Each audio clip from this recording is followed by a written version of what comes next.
Hello 10th class students అందరు రెడీగా ఉన్నారా ఎగ్జామ్స్ రాయడానికి? అయితే ఎగ్జామ్ రాయడానికి వెళ్ళే ముందుగా చాలా చాలా చాలా ఇంపార్టెంట్ విషయాలు చెప్తున్నాను. ఒకసారి గుర్తు తెచ్చుకోండి, అలాగే గుర్తుపెట్టుకోండి. అవేంటంటే ఎగ్జామ్ హాల్కి వెళ్ళే ముందుగా ఒక అరగంట ముందుగా వెళ్ళండి. ఎందుకంటే ఎగ్జామ్స్ కదా, మీకు ఒళ్ళంతా బాగా చెమటలు పట్టేస్తాయి, బాగా టెన్షన్ ఫీల్ అవుతారు, నర్వస్ ఫీల్ అవుతారు. కనుక అదే ఒక అరగంట ముందుగా ఎగ్జామ్ హాల్కి వెళ్తే మీరు అలాంటివన్నీ కొంచెం కుదుటపడతాయి. ఎగ్జామ్ ప్రిపరేషన్ ఎలా చేసుకోవాలనేది ప్లానింగ్ చేసుకుంటారు. అలాగే ముందు రోజే మీరు మీ ప్యాడ్, మీ హాల్ టికెట్, అలాగే మీ పెన్సిల్ బాక్సు, పెన్ బాక్స్ ఉంటుంది కదా, దాంట్లో మీకు సంబంధించిన పెన్ను, బాగా రాసే పెన్ను, తిక్కగా చక్కగా రాసే పెన్ను, పెన్సిల్, ఎరేజరు, షార్ప్నర్, మీ స్కేలు మీరే సర్దుకొని పెట్టుకోండి. పక్క వాళ్ళని ఎవరిని అడగొద్దు ఎగ్జామ్ హాల్లో. అది టైం వేస్ట్ అయిపోతుంది, ప్లస్ మీ మీద అనుమానం కూడా రావచ్చు. అలాగే ఖాళీ కడుపుతో మాత్రం ఎట్టి పరిస్థితుల్లో ఎగ్జామ్ హాల్కి వెళ్ళొద్దు. ఎందుకంటే మీరు నీరసంతో ఉన్నారంటే మీరు రాయవలసిన ఆన్సర్లు కూడా, ప్రశ్నకు రాయవలసిన ఆన్సర్లు కూడా మర్చిపోతారు.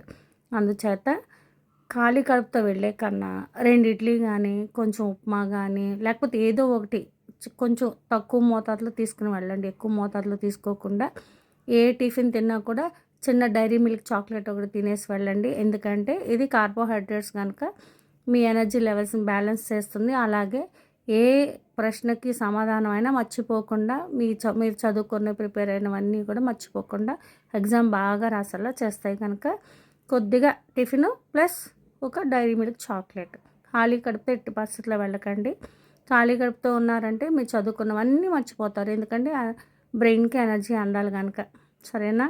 ఇవి బాగా గుర్తుపెట్టుకోండి. అలాగే ఎగ్జామ్ రాయడం కంప్లీట్ అయిపోయిన తర్వాత క్వశ్చన్ పేపర్లో ఉన్న ప్రతి క్వశ్చన్కి ఆన్సర్ రాసారా రాలేదా అని చెప్పి ప్రతి క్వశ్చన్, ఫస్ట్ క్వశ్చన్ నుంచి లాస్ట్ క్వశ్చన్ వరకు క్వశ్చన్కి ఆన్సర్ రాసారా రాయలేదా అనేది విషయం ఒకసారి చెక్ చేసుకుని అప్పుడు కంప్లీట్ చేయండి ఎగ్జామ్. ఓకేనా? అందరూ బాగా రాయండి. ప్రతి 10th స్టూడెంట్కి బెస్ట్ విషెస్ చెప్తున్నాను. బాయ్.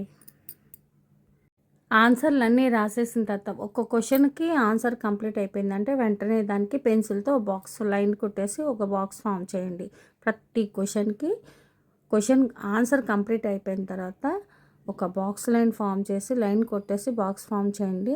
అది చిన్న క్వశ్చన్ అయినా పెద్ద క్వశ్చన్ అయినా మీరు ఆన్సర్ రాయటం కంప్లీట్ అయిపోతే దానికి 2 లైన్లు కొట్టి బాక్స్ కొట్టేసేయండి. అలాగే ప్రతి సబ్ హెడ్డింగ్ని అండర్లైన్ చేయండి.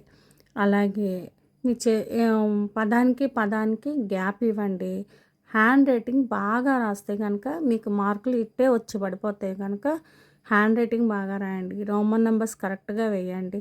ఏ రోమన్ నెంబర్లు ఏ క్వశ్చన్స్ రాస్తున్నారో అది మెన్షన్ చేయండి. అవి కానీ మెన్షన్ చేయలేదంటే మీ మార్కులు ఎగిరిపోతాయి. కనుక రోమన్ నెంబర్ వైజ్, క్వశ్చన్ నెంబర్ల వైజ్, అలాగే ఆన్సర్ కంప్లీట్ అయిపోయిన తర్వాత బాక్సులు ఫామ్ చేయటం, సబ్ హెడ్డింగ్ని హైలైట్ చేయటం, ఇలా కనుక మీరు పేపర్ ప్రజెంటేషన్ చేశారంటే ఫుల్ మార్క్స్ మీవే. బాయ్.